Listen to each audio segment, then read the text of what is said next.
अस्सलाम वालेकुम, welcome back to my YouTube channel. उम्मीद करता हूं दोस्तों आप सब खैरियत से होंगे। दोस्तों, जैसा कि आप जानते हैं कि शेर अफजल मुरव्वत इमरान खान का वकील है। चंद दिन पहले उसको लाहौर हाई कोर्ट के बाहर गिरफ्तार किया गया था।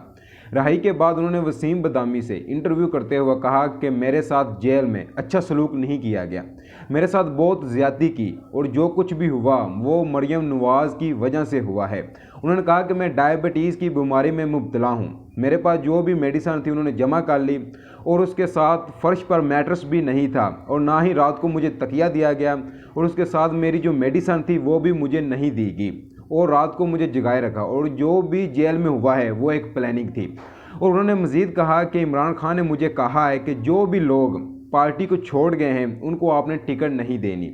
और मज़ीद शेर अफजल मुरव्वत ने कहा कि मैं इमरान खान का पहला वकील हूँ जिसके घर को गिराया गया, मैं इमरान खान का पहला वकील हूँ जिसके बदरफला को कत्ल किया गया लेकिन आज तक उनके मुलज़्ज़म गिरफ़्तार नहीं हो सके। और उन्होंने मज़ीद कहा कि मैं इमरान खान का पहला वकील हूँ जिस पर 26 FIR दर्ज हैं। मज़ीद इस टॉपिक पर बात करते हैं। सबसे पहले आप इस वीडियो को मुलाहिज़ा फरमाएँ।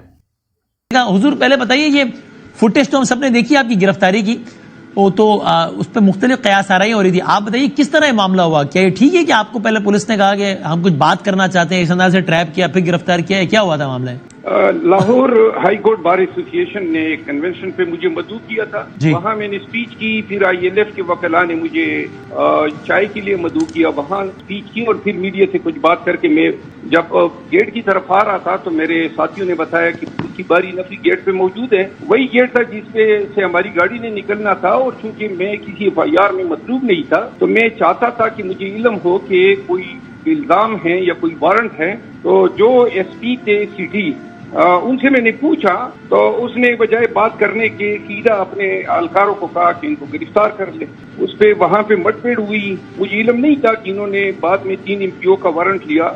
ये मुझे वहाँ से उन्होंने जबरदस्ती उठाया। 3 तो वीडियोस क्लिप्स आई है और वहाँ से मुझे ये चुआंग ले गए। वहाँ रखने के बाद कोट लखपत जेल ले गए और पता चला कि डिप्टी कमिश्नर ने 3 MPO का ऑर्डर किया है। जब ऑर्डर मैंने पढ़ा तो DC ने 3 बातें लिखी थी कि KPK से PTI का लीडर लाहौर आया है।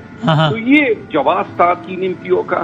तो इसके बाद जो है उन्होंने जेल में मेरे साथ इंतहाई नारवा सलूक किया। क्या किया? क्या तशद्दुद का निशाना बनाया गया आपको जेल में? जेल में बहुत ज्यादती की उन्होंने और ये सब कुछ मरियम नवाज की माफी हुआ। जेल में यूं हुआ कि सबसे पहले तो जब मैं जेल के अंदर गया तो जो मेरे साथ टेबलेट थी, मैं डायबिटिक हूँ, तो गोलियां उन्होंने जमा की और कहा जी बाद में आएंगी। जो जितनी रातें मैंने की नंगे फर्श पे की, कोई मैट्रेस नहीं दिया, न कोई तकिया दिया और न मुझे मेरी दवाई दी, मेडिसिन दी।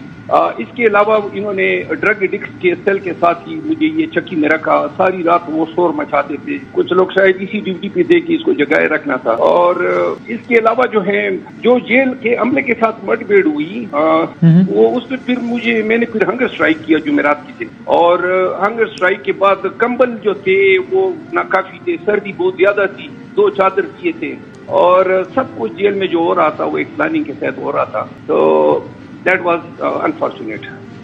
आपने बड़ा यकीन से आप कह रहे हैं कि मरियम नवाज शरीफ साहिबा के कहने पर ये किया गया। आपको यानी मालूमात है इसकी? कैसे आपको इतना यकीन कैसे? ये सिलसिला उस वक्त से जारी है जब अफनान को चपेट लगी थी। इसके बाद मेरा घर गिराया गया और ये इंतकाम है जो चल रहा है। और वो नहीं चाहते थे कि मैं पंजाब आऊं, लेकिन जेल में मैं वसूख से इसलिए कहता हूं कि मुझे बार बार इनकी तरफ से धमकियां मिली हैं और ये इन्हीं के सम्राट थे। मुझे खामखा में क्या मिला इनको?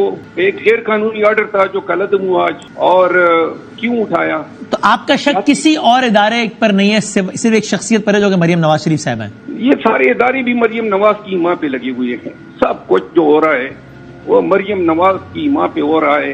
जो जेल में जो गैर इंसानी रवैया इन्होंने अपनाए रखा, इसमें कोई शक नहीं है कि जब तक कोई मुंतकिम मिजाज शख्स आपके पीछे न पड़ा हो और फिर अपने तई उन्होंने मुझे डराने धमकाने या मुझे टारगेट करने की कोशिश की, लेकिन मैंने उधर ही जेल में जो है उनको अपनी औकात याद दिला दी। मैंने जब स्ट्राइक की, हंगर स्ट्राइक, तो पूरा जेल का अमला जो है वो चूंकि डायबिटीज का पेशेंट अगर शुगर लो हो जाए तो वो क्रिटिकल हो जाता है। तो उन्होंने फिर मुझे जो है कंबल भी दिए, मैट्रेस آخری دن تک نہیں دیا. آج 3 بجے میٹرس لے آئے جب میرا ریلیز کا آرڈر ہو گیا. لیکن شیخ صاحب یہ مروت صاحب آپ کہہ رہے ہیں نا کہ کیا فائدہ ہوا, یہ غیر قانونی آرڈر تھا, وہ رہائی مل گئی. آپ لوگوں کے اپنے موقف کے مطابق بہت سارے سینکڑوں اور مثالیں ہیں جو کہ آپ لوگوں کے اپنے مطابق ہی غیر قانونی طور پر قید ہیں اور ان کو رہائی نہیں ملتی, یا ملتی تو دوبارہ گرفتار ہو جاتے ہیں. تو آپ کے ساتھ ایسا کچھ نہیں ہوا, تو یہ ایک الگ معاملہ ہو گیا آپ کے ساتھ. جی الگ معاملہ نہیں ہوا. آج ہائی کورٹ میں جج صاحب نے باقاعدہ پوچھا تھا کہ کیا کسی اور کیس میں مطلوب ہے. ہاں, تو پولیس نے اطلاع کیا کہ کوئی کیس پنجاب کی زمین پہ ان کے خلاف درج نہیں ہے, میں مطلوب نہیں ہے. تو میرے وکیل کوسا صاحب نے, سردار لطیف کوسا صاحب نے کہا کہ مجھے وہاں ہائی کورٹ میں پیش کر دے کیونکہ خدشات دیکھے مجھے جیل کی گیٹ سے باہر اٹھا لیں گے. لیکن آپ کو آج دوبارہ گرفتار کرنے کی کوشش کی گئی رہائی کے بعد؟ نہیں, گیٹ جیل پہ کوئی پولیس نہیں آئی تھی. اس کی وجہ یہ تھی کہ آج جج صاحب نے پابند کر دیا تھا کہ اگر دوبارہ اس شخص کو یا مس ہوا یا یہ جو ہے دوبارہ اپنے ہاتھ ڈالا تو اس کے برے نتائج ہوں گے. یہ کورٹ میں جج صاحب نے آبزرو فرمایا تھا. لہذا یہی وجہ تھی. پھر بہت سارے وکلاء آئے تھے, میرے قبیلے کے بہت سارے لوگ آئے تھے, اور ہم بیسیکلی دوبارہ غیر قانونی گرفتاری جو ہے وہ کسی صورت میں جو ہے دینے کے لیے تیار نہیں. آپ کو یہ خدشہ ہے کہ کل پرسوں ترسوں دوبارہ کوئی نیا کیس بنا کے پھر آپ کو گرفتار کیا جا سکتا ہے؟ نہیں, ابھی خدشات بھی ہوں گے تو غیر قانونی کوئی یہ کوشش کرے گا. پرسوں تو ہم نے چینا جبتی کی یا جان چھڑا, لیکن ابھی کوئی آئے گا انشاءاللہ تو بالکل دو دعا کریں گے. اور آپ پنجاب میں کنونشنز کریں گے جس مقصد کے لیے آپ آئے تھے؟